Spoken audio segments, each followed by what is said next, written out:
There is only one channel that broadcasts over 300 local community, sporting, and cultural events. The Spencer Channel 3 on SMU Cable.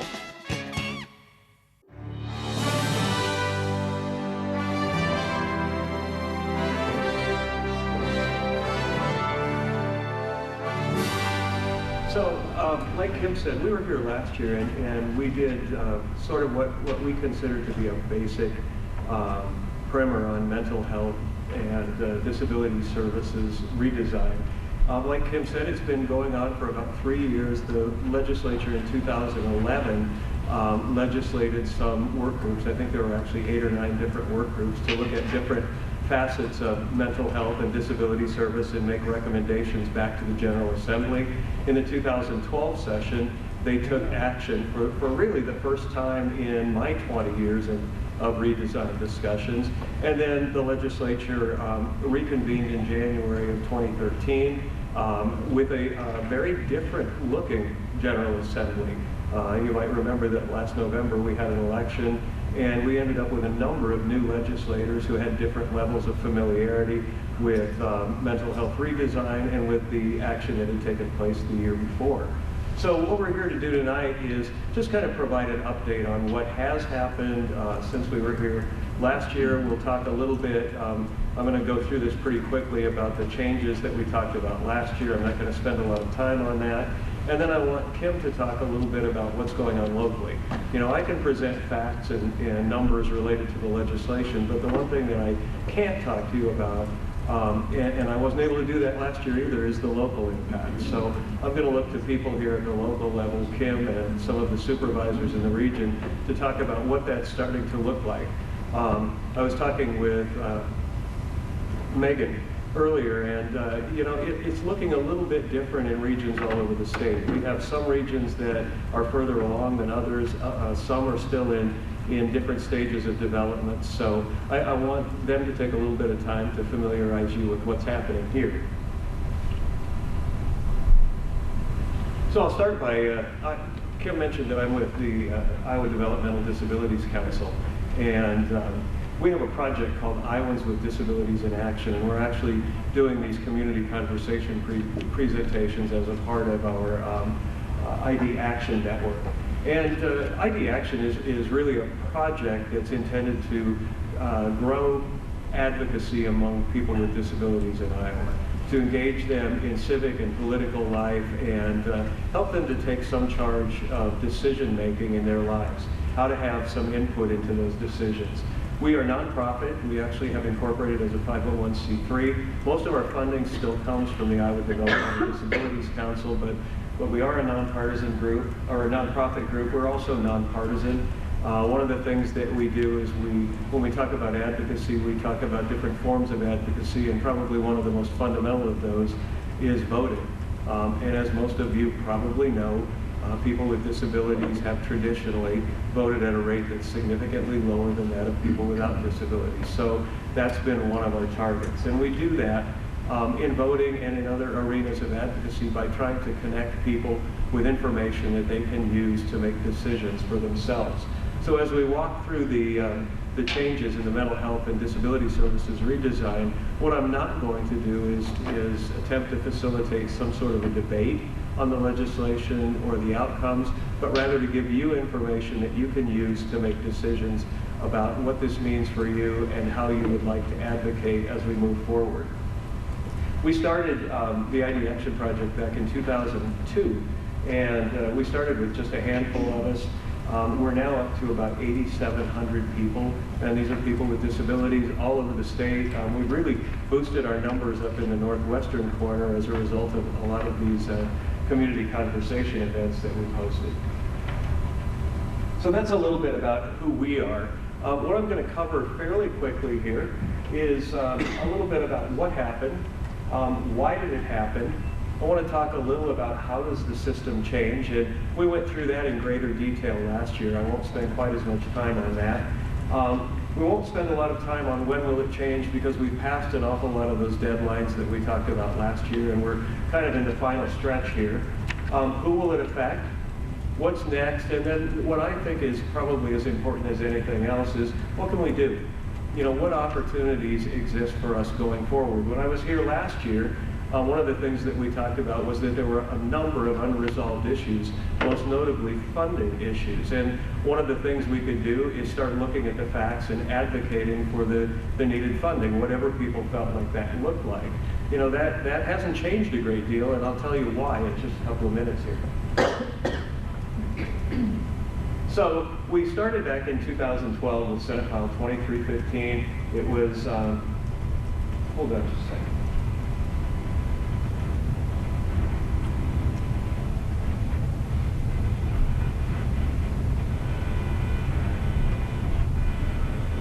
This is not my day.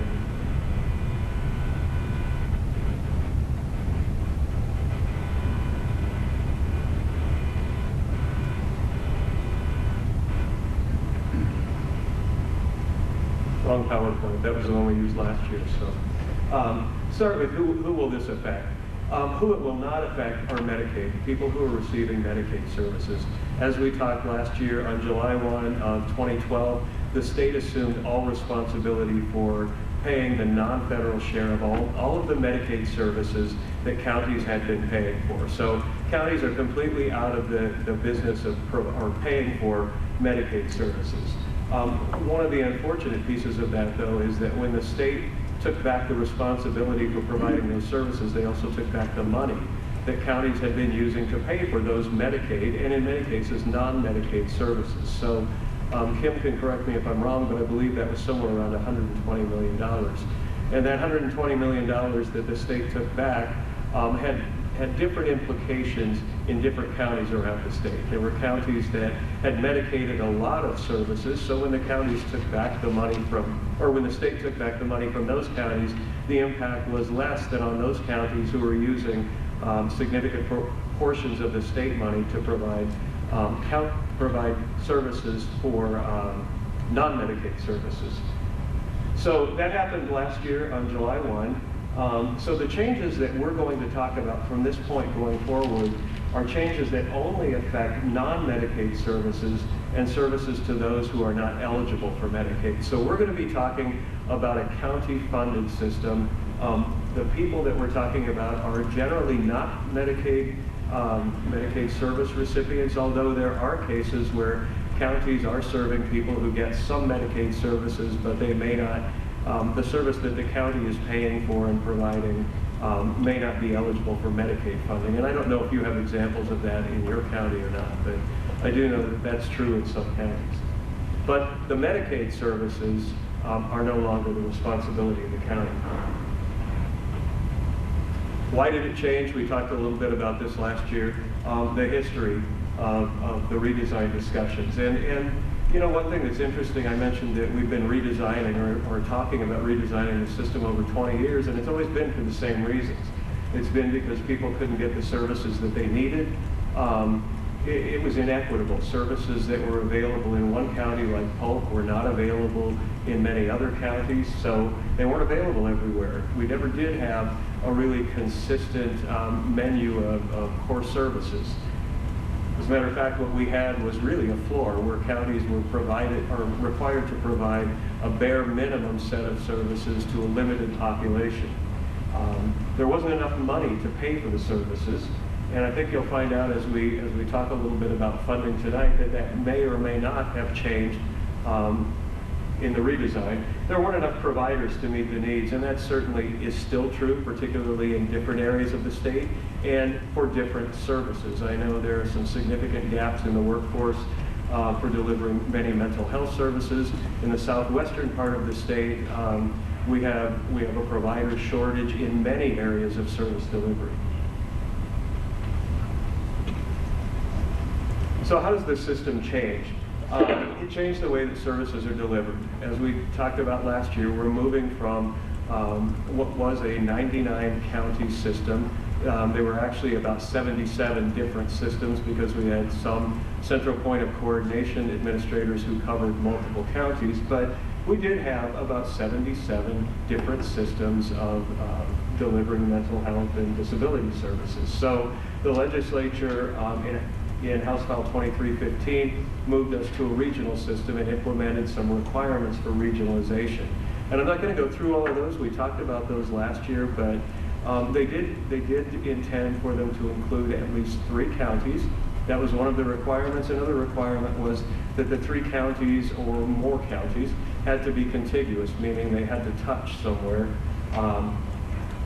And they did set a governance board into place. The governance body for each of the regions is comprised of 1 county supervisor from each county in the region. And you have how many county regions? 7.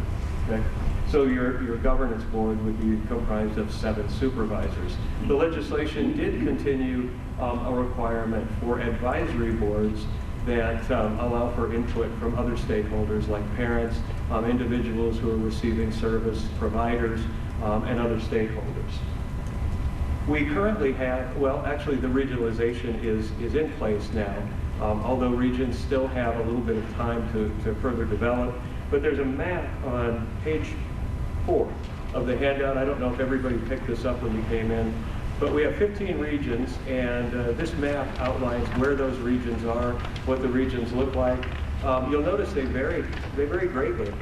There's that region up in north central Iowa that's grown to, I believe, 22 different counties now. So that's a fairly large region. There are several 5-county regions. I know there's at least one other 7-county region. And then there are a couple of exceptions. Well, there's at least one exception, and that's Polk County, because the legislation included an opportunity for counties to apply for a waiver to regionalization. We had 2 counties that applied, no, we had 3 counties that applied for waivers. Carroll County, their waiver application was denied. Polk County, their waiver application was approved. Jefferson County, yep, Jefferson County, their application for a waiver was denied. They are appealing that decision. So Jefferson County, if you'll notice on the map, is in kind of a gray with red around it. So we still don't have any final outcome on where Jefferson County is going to go. It's unlikely that they'll be allowed to function as their own region. If that happens, if they don't win their appeal, DHS will then assign them to a region. So the legislation also equalized services and eligibility. It set core services, and there's a list of the core services in here also on page 3. And I'm not going to go through these. We talked about all of these last year. It also allows for core plus services that counties can be adding after they've developed and have implemented all of those core services. The legislation also defined targeted populations. So these are the populations that counties are going to be required to serve with those core services. And it defined those targeted populations as individuals with intellectual disabilities and individuals with mental illness. Those were also, not coincidentally, the populations that counties were providing services to in the old system. One of the issues around that, though, was that there were still 22 counties. There had been many more than that at one time, but there were still 22 counties that were serving not only people with mental illness and people with intellectual disabilities, but also people with developmental disabilities, which means other developmental disabilities that do not classify or qualify a person as intellectually disabled. So there were a number of different people that were being served. The legislation did allow those counties who were serving those individuals to grandfather in those non-targeted populations, which means if you were a county that was serving people with developmental disabilities and you had the available funding to do so, you could grandfather those individuals in and continue to serve them even though they are not in the targeted population. Now, the legislation also allows counties to serve people with developmental disabilities and brain injury if they are providing all of the core services to all of the individuals in the targeted population and they have funding available to continue to grow that. So if a county or a region is providing services to people with mental illness, people with intellectual disabilities, they're providing them with all of the core services and they have funding available, they can first go to those individuals they're grandfathering in, and beyond that they can start serving people with other developmental disabilities and brain injury.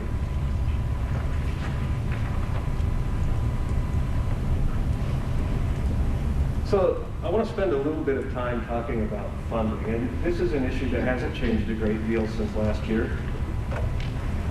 The legislation did change who pays for services. I've already talked about the fact that Medicaid services are now the responsibility of the state, and non-Medicaid services are the responsibility of the, and I need to quit saying counties, it's the regions. Another significant change in who's paying for what occurred on July 1 of this year when we ended the old practice of legal settlement, which determined what county paid for an individual's services. So you oftentimes had somebody who lived, for instance, in Clay County, but it might have been Emmett County or even Polk County that was paying for the services. That was called legal settlement. We've now moved to a system where payment is based on your county of residence. So it's a lot easier for people to follow, but it does have some implications for some counties, particularly those that were considered magnet counties. Now, when I say magnet counties, I mean counties that have attracted people over the years because they offer a lot of services. Polk County is a county like that. Remember, I mentioned earlier that they had a lot of services that many rural counties didn't have available. So if people traveled from rural areas to access services in Polk County, then it was their county of legal settlement paying, but Polk was serving them. What's happened now is that Polk is going to be responsible for paying for all of those services. So in some counties like that, there are some serious financial implications. They hadn't planned prior to redesign on paying for those individuals, and many of the counties haven't been given the financial resources to fully do that. And we'll talk a little bit in a minute about one way that the legislature wanted to help those counties and try to make it possible for them to serve those individuals. It also changed how counties levy for non-Medicaid services, and what I mean there is how they raise property tax dollars. Before redesign, counties used money from their mental health, disability, property tax levy to pay for county-funded services. They used that as well as that $120 million that the state was sending to them. Well, the state pulled back the $120 million, and then the legislature decided that they would continue to allow counties to use property tax money to pay for services, but they wanted it to be fairer. Counties had very different amounts of money. The money varied greatly. Some counties had a high levy rate, some counties had a low levy rate. So the legislature said, we want to make this fair, so they came up with a property tax equalization formula that they were going to use to equalize local spending. So what that meant is that they wanted to get to a point where each county was spending roughly the same amount of money on people as the county next to them or the county halfway across the state. And the way that they did that was by establishing a property tax equalization levy that says starting on July 1, 2013, so that was just a few months ago, as of July 1, counties can have a budget that's equal to $47.28 per person living in the county.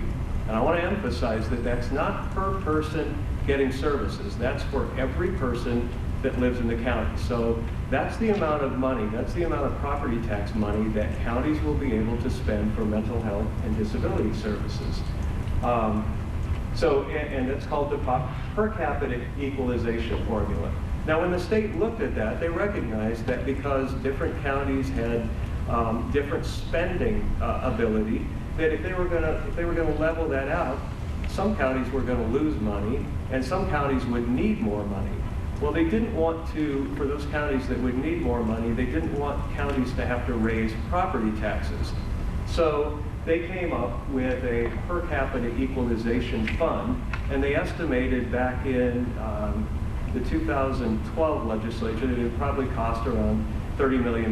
They did not appropriate the money that year, but they did appropriate it in the session in 2013, and they appropriated $29.8 million for the per capita equalization fund. Then, because they recognized that that might create problems for some counties were going to lose money, and we'll demonstrate that in a minute. They also knew that the impact of changing from legal settlement to county of residency would have implications for some counties, so they decided that they would take some of that risk away from regions by putting $13 million in a risk pool. And that would be money that counties could apply for and they could use to cover those shortfalls that are created by the new way that we levy property taxes and changes in who they're paying for. So I want to talk for a minute about that per capita change and what that looks like. And we went over this in a lot of detail last year, and I don't want to spend a whole lot of time on it, but remember I said that beginning July 1, counties could spend $47.28 per person living in the county. So here's how it looks in a couple of different counties. In Scott County, before July 1, they were raising $3.3 million in property taxes to pay for services. When you took $3.3 million divided by the number of people who live in Scott County, you came up with $20 per person. Now the legislature said to make this fair, we want everybody spending or having the ability to spend $47.28. So Scott County is going to need another $27.28, and that comes out to $4.5 million. So again, because the legislature didn't want counties to have to raise property taxes, they said we'll put that money, $29.8 million, into an equalization fund that counties can then access to make up the difference. So in Scott County, their new budget, which is $47.28 times the number of people that live there, is $7.8 million. So they're going to get $4.5 million out of that equalization fund. And I should mention too that counties have already applied for their equalization fund. Counties are starting to get money from the fund, but I think it's far short of complete, if I remember right. 52 counties have been done so far. Okay. So it is in process, and there are some counties who have not received their full equalization fund allotment for one reason or another, some of which has to do with unpaid Medicaid bills, and we're not going to go into that tonight. We talked a little about that last year. Jasper County is another example, and I want to just use those two because they're quite a contrast. Jasper County, their old levy was $3.1 million. You take that and divide it by the number of people that live in Jasper County, comes up to a whopping $85 per person, and you're thinking, well, why were they raising $65 more per person than Scott County? And one of the things that I can offer is if you think about what Jasper County looked like in 1996, which was when that property tax levy was frozen, meaning they couldn't raise any more money, it was frozen at that level. Jasper County had a whole lot of business and industry in 1996 that's no longer there. They lost a significant number of people from their population, so their levy stayed at $3.1 million, but as people left, the per person rate went higher and higher and higher until it hit $85 per person. So what the legislature said again was, all right, $47.28 per person is what's fair. So what that means is your new levy, $47.28 times the number of people who live in Jasper County in 2013, is going to be $1.4 million. And what that means is Jasper County is going to have to give up $1.7 million. And the way the legislature intended that to work is Jasper County will reduce their property tax levy by $1.7 million. Now you look at a chart like that, and most people would look at the face of it and say, okay, Scott County's a winner in this equation, and Jasper County, is a loser. And it's not really true, and that's why I caution people about drawing conclusions from the numbers, because Scott County will tell you that they're barely staying afloat. They're struggling to continue to provide services to all of the people they have been providing services for. One of the reasons for that is they're getting $4.5 million in, but let's think about what counties like Scott, which are larger urban counties, lost when the state took back the $120 million that they pulled back last year. So they're getting $4.5 million in the equalization fund, but it may not be enough, and certainly will not be enough over the long term. One other thing that I do want to mention is that the legislature did not build in any cost increases into these equations. So we don't have a plan going forward to account for inflation, for new consumers coming into the system, any of that. There has been discussion about it, and there's a fiscal viability committee of legislators that's continuing to work on funding issues, and I expect that if this property tax formula stays in place, there will be consideration of some growth.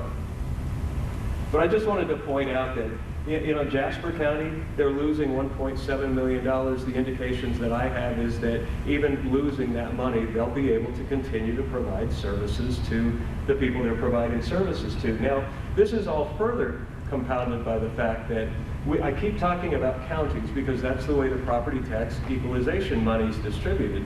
But we're actually moving into regions, and I believe regions have to be operational by July 1 of 2014. So counties that are coming together in a region are already starting to plan for how are we going to manage our money.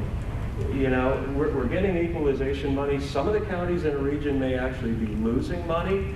Are we going to pool our money? I mean, are we going to take all of our property tax money, put it in a big pool, and spend it as a region?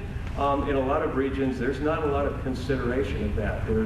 There's some concern about subsidizing another county in a region with one county's funding. You know, if you've got a shortfall in a county in a region, is it fair to subsidize their shortfall with money from taxpayers in another county? So I'm sure you may hear a little bit about that from our local folks, but that is a point of some contention and a lot of consideration as regions are forming. There's also a lot of talk about something called virtual pooling, which I don't completely understand, but it does not involve actually putting money on a table and pooling the funds. And there was talk in the legislature last year about making that a requirement, but that did not happen and may in fact be a consideration going forward. And then we come to another thing that happened in the legislature last year, and this is a fairly significant one. I'm not going to spend any time talking about the debate on the Affordable Care Act because we had a sharp division between Republicans and Democrats about how to move forward with Medicaid expansion. Democrats were advocating for a clean expansion of Medicaid. Republicans, on the other hand, were advocating for a little more judicious approach. And what we ended up with in the end was a compromise. And that compromise is called the Iowa Health and Wellness Plan. It goes into effect on January 1st, 2014. What's significant about the Iowa Health and Wellness Plan is it is likely that counties will save some money. The Iowa Health and Wellness Plan is the Medicaid expansion alternative. It does require, among other things, mental health parity. So there is an expectation that some, if not a large number of the mental health services that some counties are providing, or many counties are providing, will in fact be covered by the Iowa Health and Wellness Plan. And the school of thought is that if that happens, when it's implemented on January 1, 2014, counties will actually save some money. Now, our hope was that, yes, counties would save some money. We don't know how much. We don't know for sure what that's going to look like. I know the governor's office at one time estimated that counties would save as much as $60 million. I think most of us think that that's an incredibly optimistic calculation. Counties will probably save some money, but they're going to save that money over time. If you think about the fact that this doesn't even start until January 1, and by that time, counties or regions are halfway through their budget year already, the implementation isn't going to be automatic overnight. I think they were calculating that we could serve as many as 150,000 new individuals in the Iowa Health and Wellness Plan, but they're not all going to come in on January 1 or January 2. It's going to occur over time.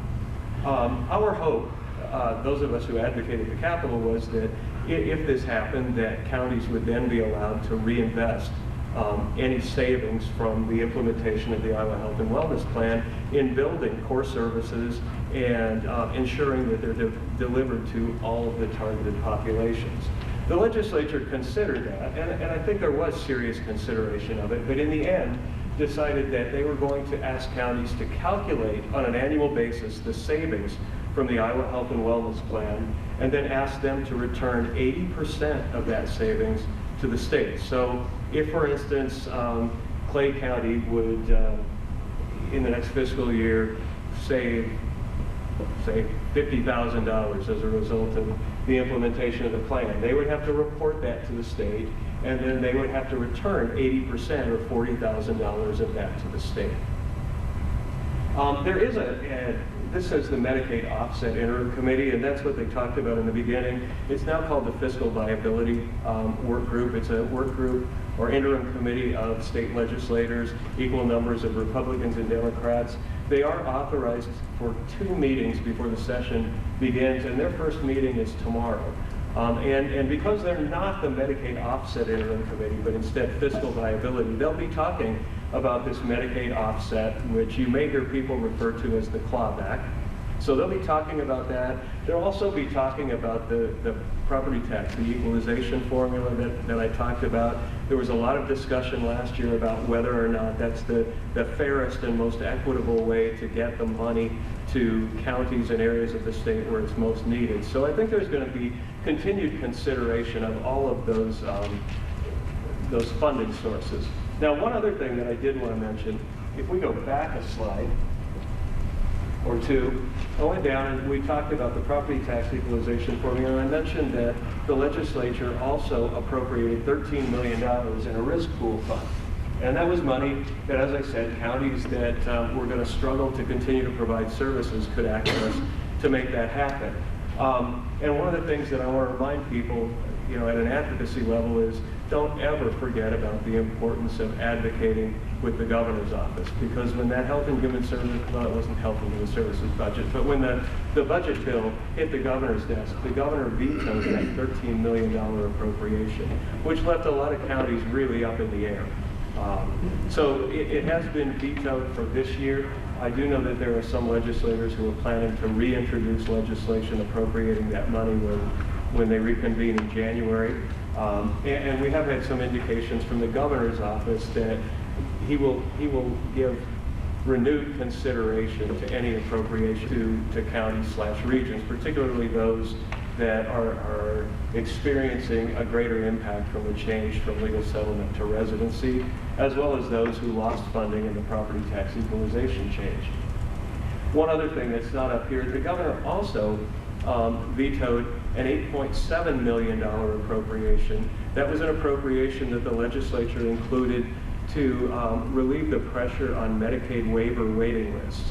And if any of you are on a waiting list or have ever been on a waiting list for Medicaid waiver services, that can be a long and exhausting process anymore.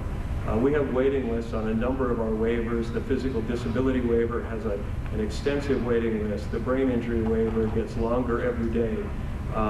Those are Medicaid funded services that people rely on to live independently. The reason that this was a significant change for counties is there are counties who are serving people with county-funded services that are eligible for Medicaid waivers, but they're waiting on waiting lists. So that $8.7 million would have gone a long way towards serving some of those people who are on the waiting list, getting them access, and maybe in turn giving counties the ability to use some of that funding that they've been paying for those individuals on someone else. So we're going to talk a little bit about what you can do, but the first thing you can do is understand what the changes that the legislature made mean for you. And I can talk forever about what happened at a state level, but I don't really know much about what's going on here. I can't talk to you about what your region looks like. I can't talk to you about the discussions that are taking place between supervisors in the region. I know Kim is going to be your new regional administrator. So I thought I'd turn the floor over to these folks and let them talk a little bit about what you need to know about what's happening here in this region, and I can't remember the long name.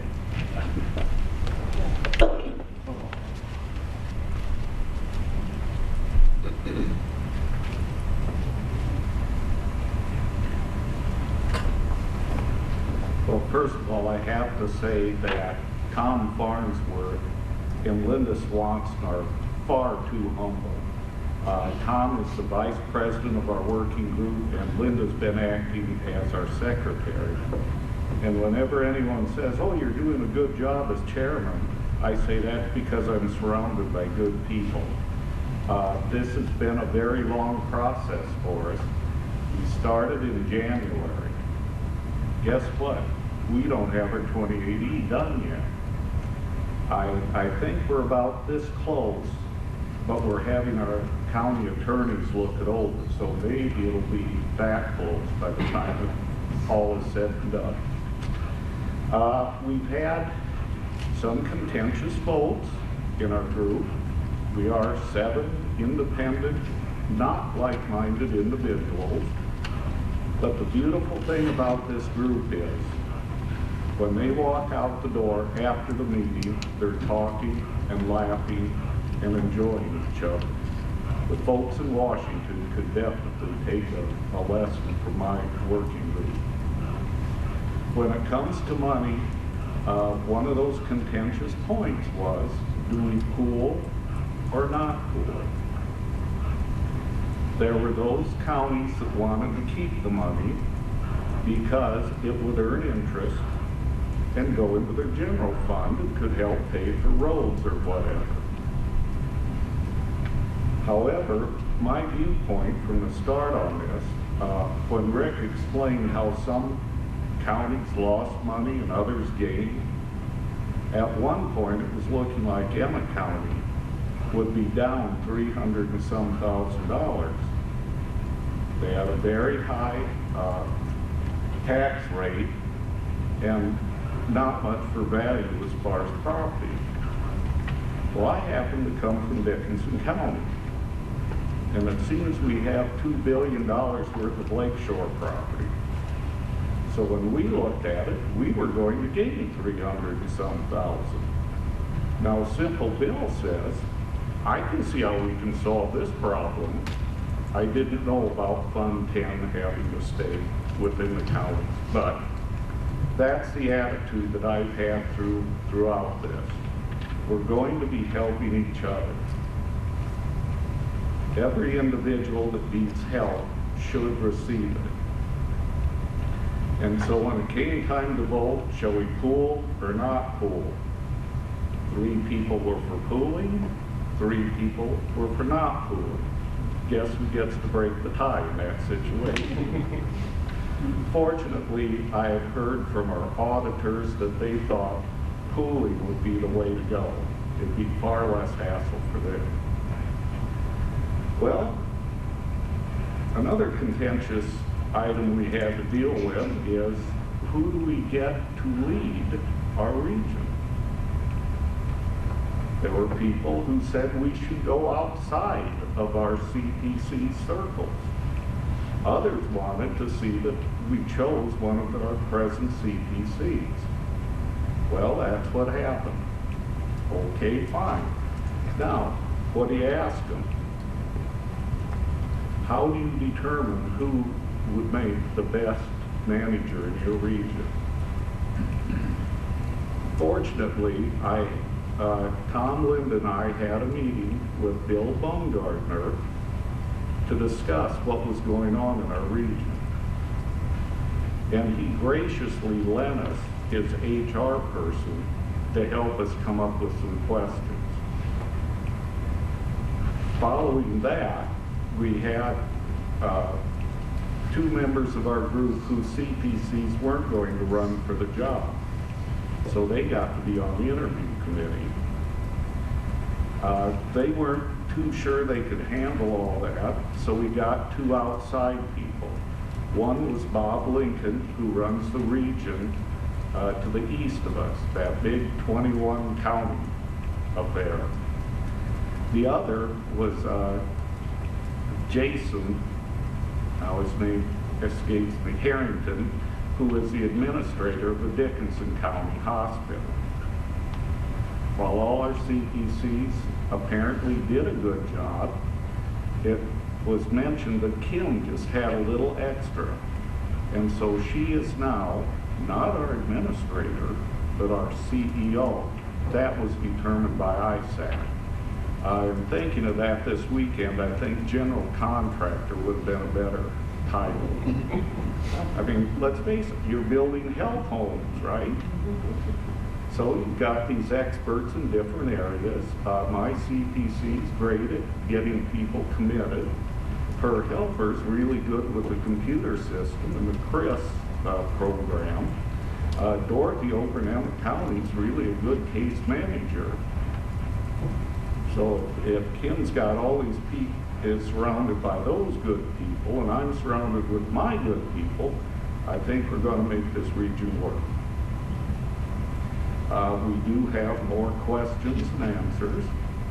For example, can a county be part of a region if they owe money to the state? I don't know. Can they?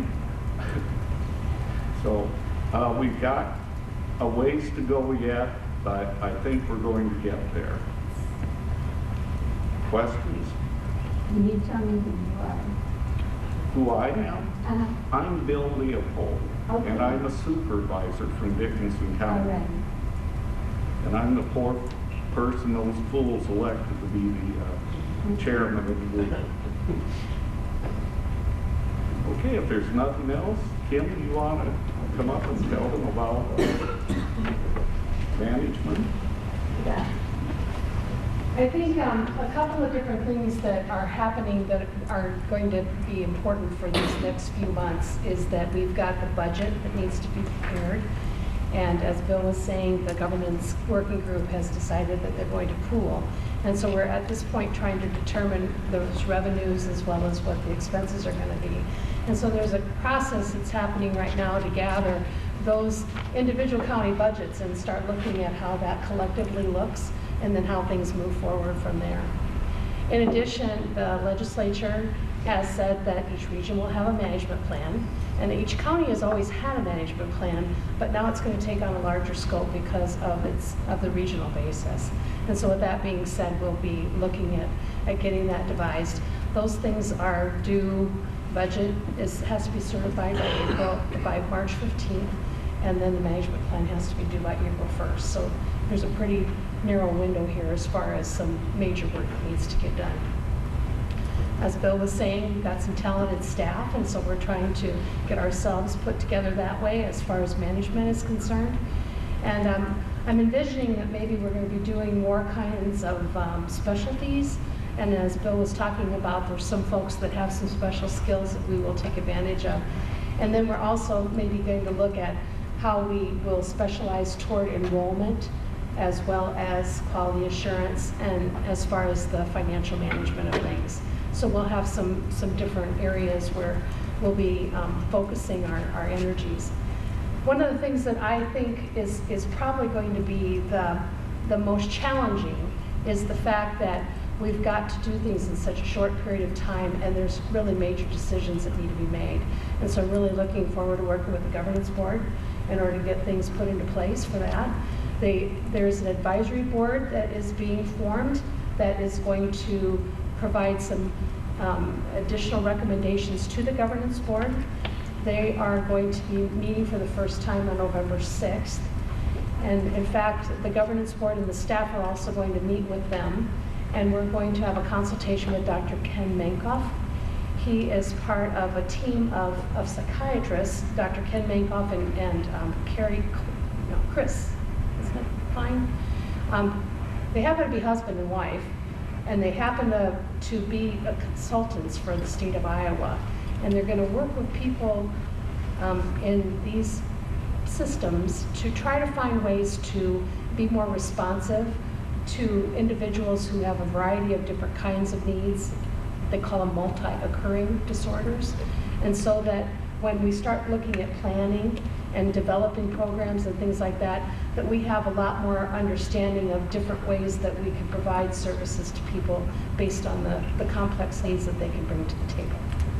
So with that being said, it's kind of developing time, and we just probably need to continue to have meetings or have discussion. I have contact information that I'm very interested in the input that you may have about any of the systems and the changes that are coming around here, because we want to be responsive to what you need. So, before you sit down again, Okay. How will your region address the issue of grandfathering in people outside of the non-targeted populations? If I understand correctly, you have counties within your region that have served people with developmental disabilities. Yes, we have But not all of them have. 2 out of the 7 that have. Mhm. And at this point in time, I think that's going to be a question that we're going to look at as a group. The governance board, of course, will be making the decision as to how this needs to proceed. We have to make sure that we provide the funding for persons with mental illness and intellectual disabilities as a first priority, because that's what the legislation told us to do. And so there will be just a review of that. Okay. I sit on the Mental Health Planning Council, which is kind of it's a statewide group of stakeholders, persons that have been impacted by the system. And last week we had a joint meeting with the Mental Health and Disabilities Commission. And that's kind of the oversight committee that talks to the legislators in regards to particular types of things that are of issue. And this was a very hot topic of how to provide services to people who have them already or who are in need of them, who have waiting lists and things of that nature, and trying to find a compromise there of how to make that happen. So it's on the minds of a lot of people. We'll have to see what tomorrow brings as far as the fiscal viability group. We are always advocating that we have additional funding. When Rick was showing earlier that there were different scenarios based on the amount of dollars that were available, even though, I'll say Clay as an example, even though Clay was perhaps going to get an equalization increase, so to speak, according to these numbers, the amount of budgeted services that we had was much more than what that equalization levy was going to be. So that meant cuts. And I've had some people that have said, well, but you're getting more money. No, we did not. We got a lot less. And so where we have been at a level of providing services and funding services that are much higher than the money that we have available. And that's why I caution people when I put the chart up there not to look at those numbers and take them too seriously, because they mean different things for different counties. The fact that a county gains money, as in Clay, doesn't mean that they have enough money to continue to do what they've been doing.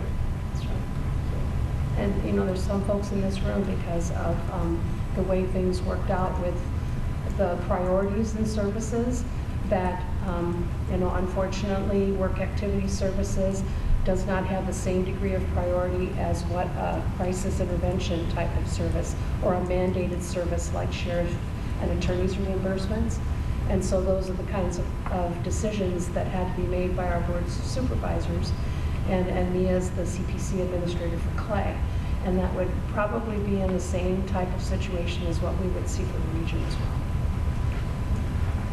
I just don't know the money parts of things yet. That's stuff that we're gathering together.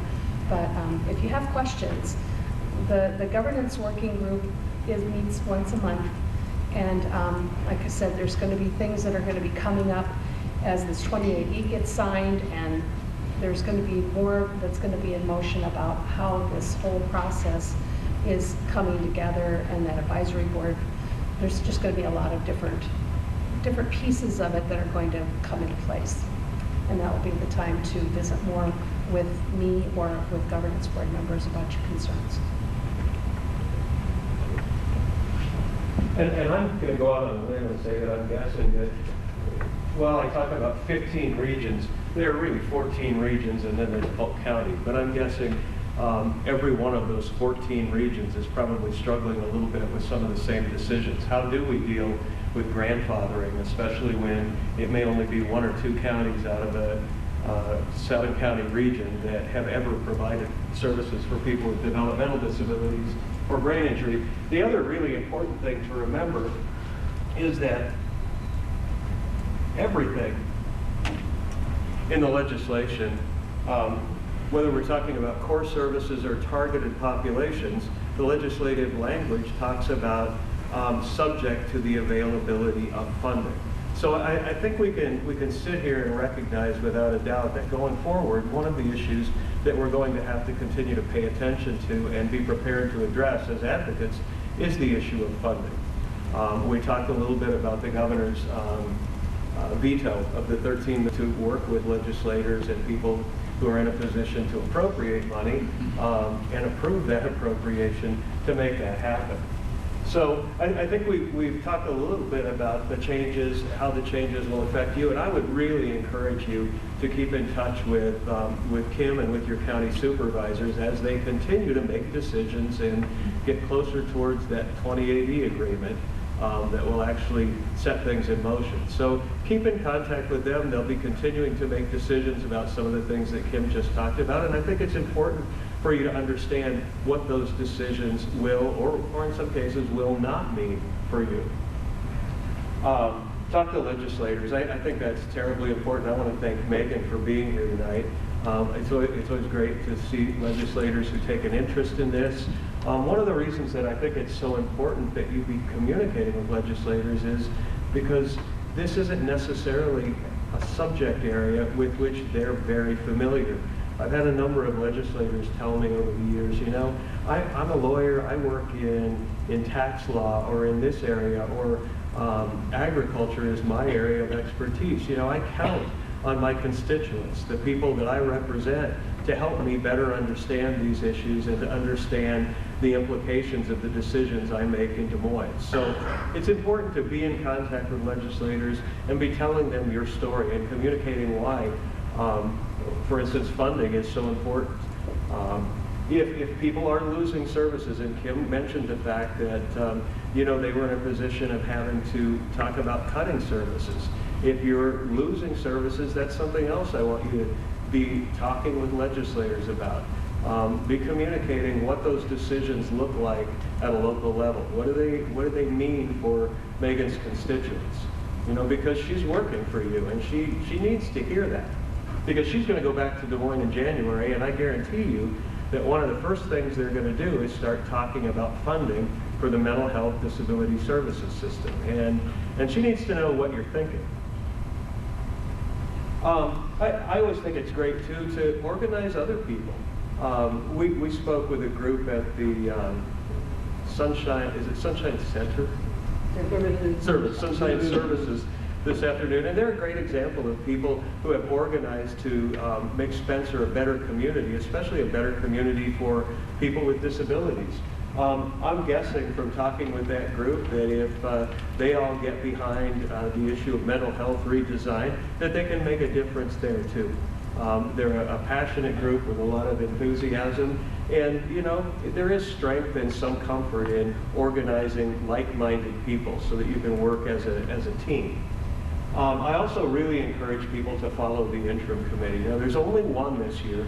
Last year there were a number of work groups and a couple of interim committees. This year it's just that fiscal viability committee. But I can't stress how important that committee is, because they're the people who are going to be coming back and making recommendations to the legislature that will convene again in January. So they're going to lay the groundwork. Their recommendations are going to be where that discussion starts.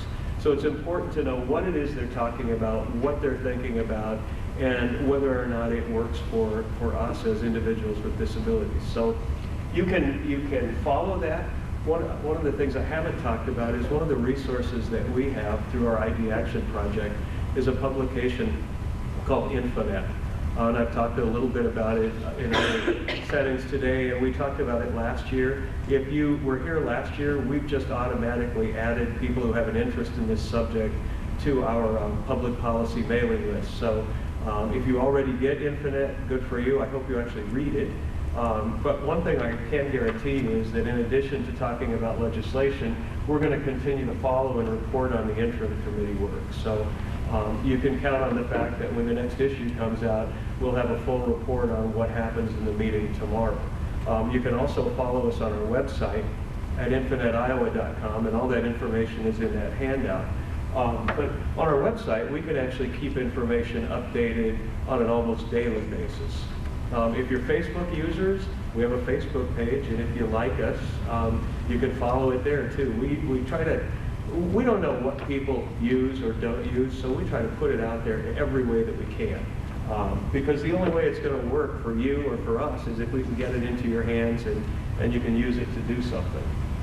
So with that, I'm going to ask if people have questions of me, Kim, our supervisor group, any of us in the room. I have one question. Said the pooling, is that up to each region whether or not they pool? Yeah. So that creates a little bit of problem. Not necessarily.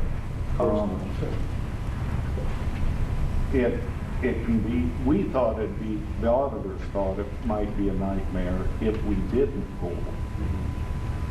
You know, whose bill is what. This way, the bills come to the county sends them to the region takes care of it. Which works for you, but the next region may not. Right, and it may work better for them. Yeah. I mean, but it was just a philosophical thing with our group. Right. You know, that discussion about pooling or not pooling does sort of underscore the fact that we set out to redesign the system so we had a fairer, more equitable and consistent system in all areas of the state. I mean, that was really the intent of the redesign, to make all of these core services available to the targeted populations no matter where you live.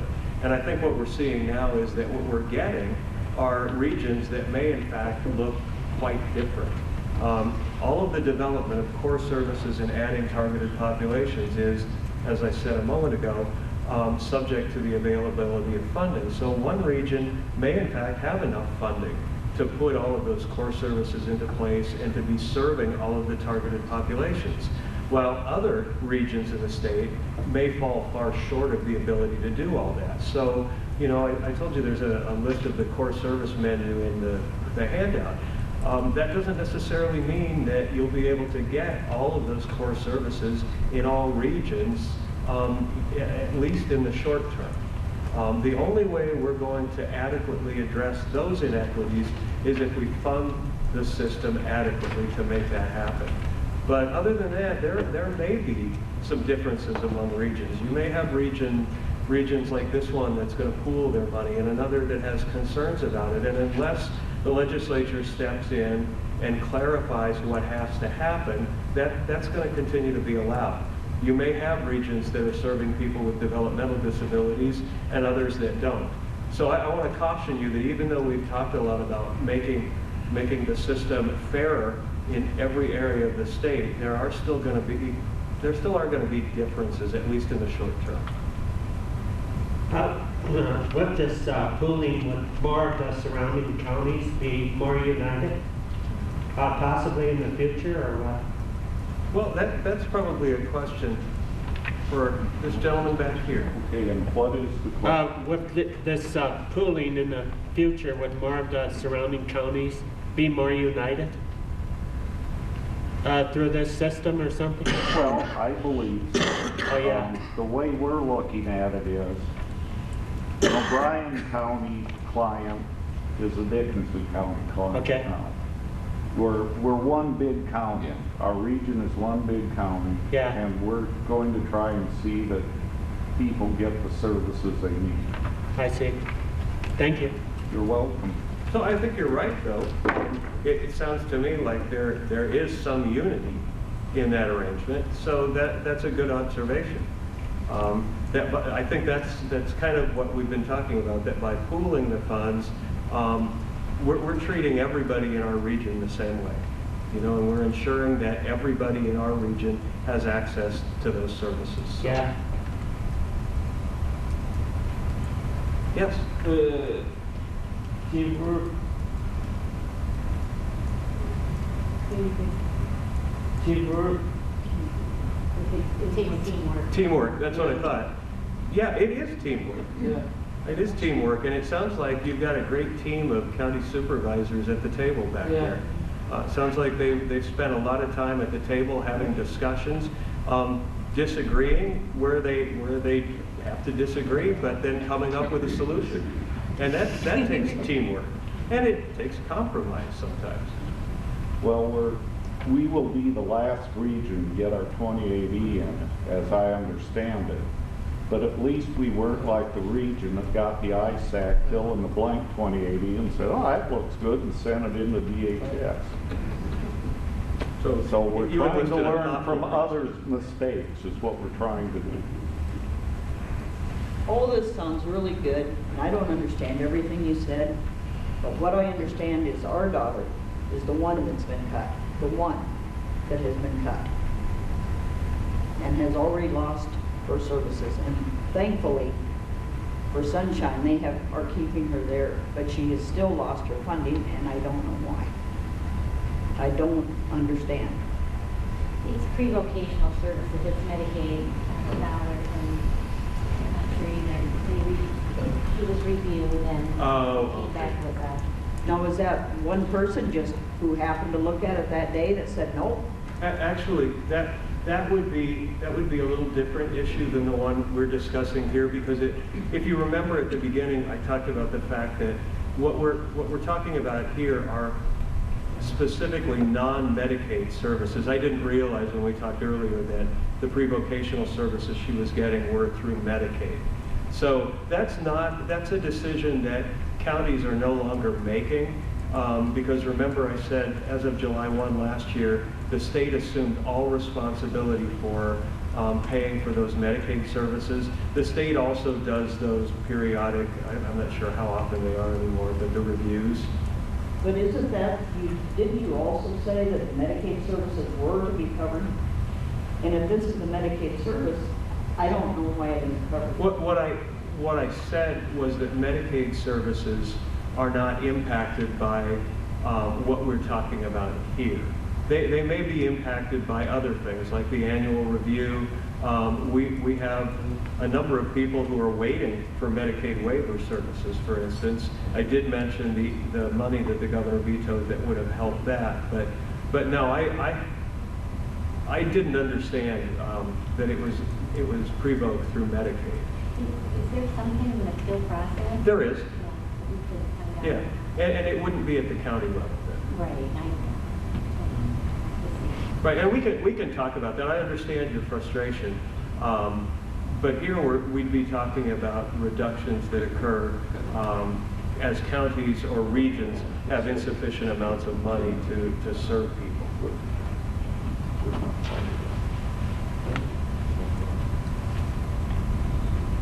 Are there other questions? If not, I want to thank Kim and Bill and everybody who invited us here today, and it's nice to have the chance to talk with you again. I didn't have a lot to update you about, but I do think that some of it's significant as we continue to talk about how to adequately fund the system. I think it's important that we all recognize what's at stake and take that seriously. So thank you. I hope you're able to use the information, and I hope you'll feel free to give us a call if we can be helpful in any way. So, thank you.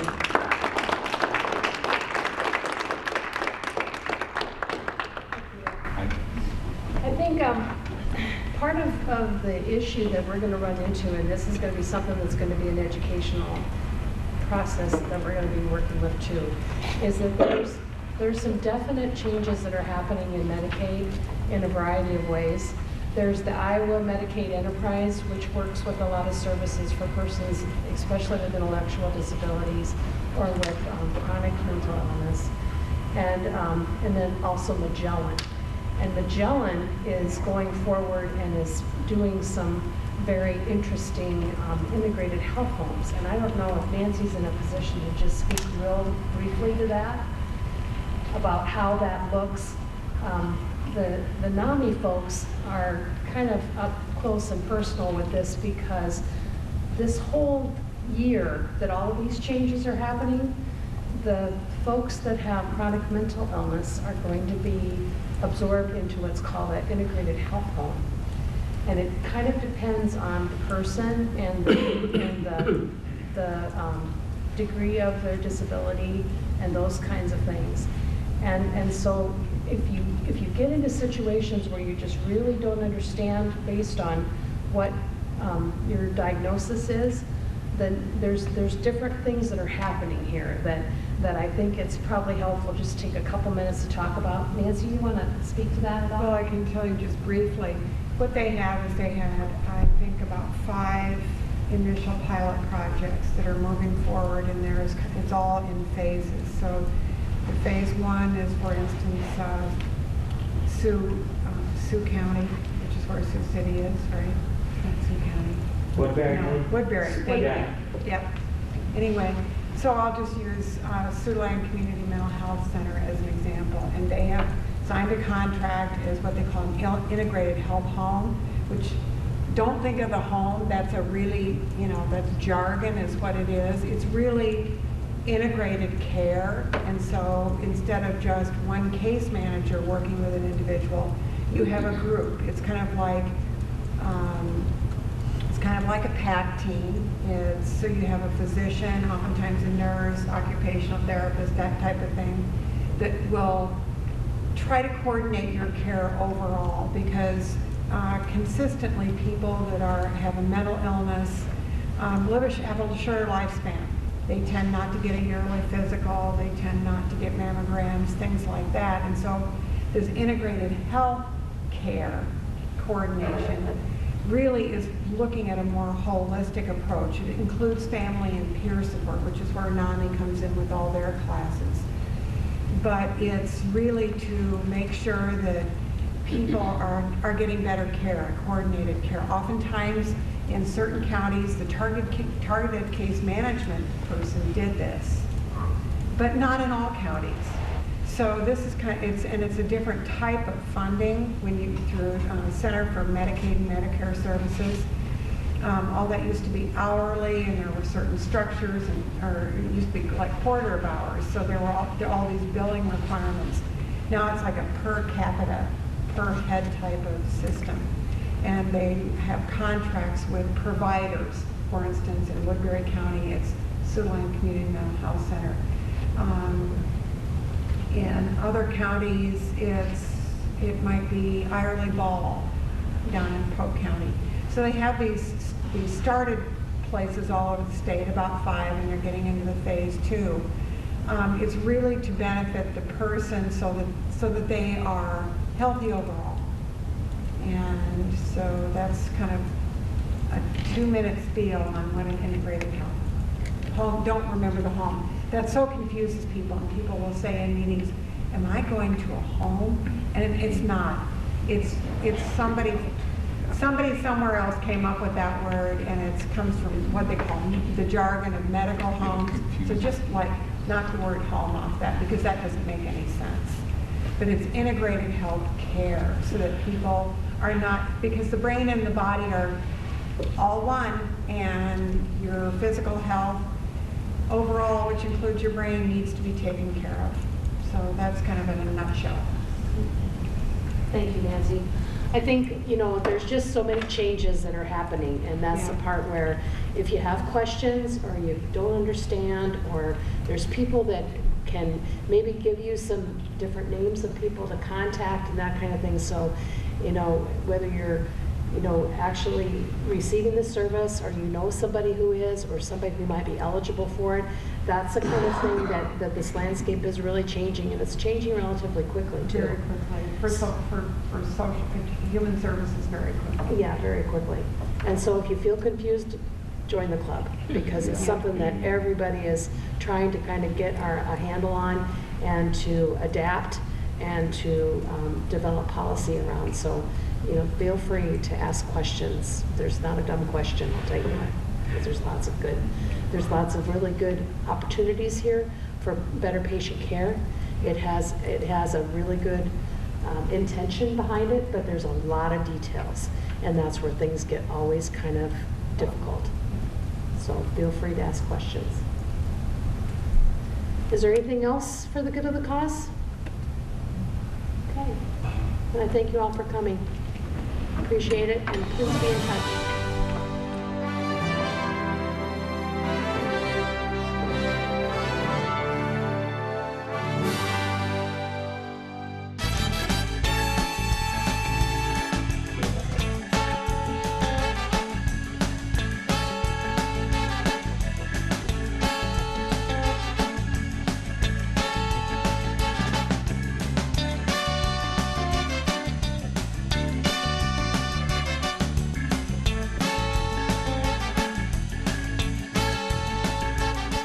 If it happens in Spencer, it's on the Spencer Channel 3.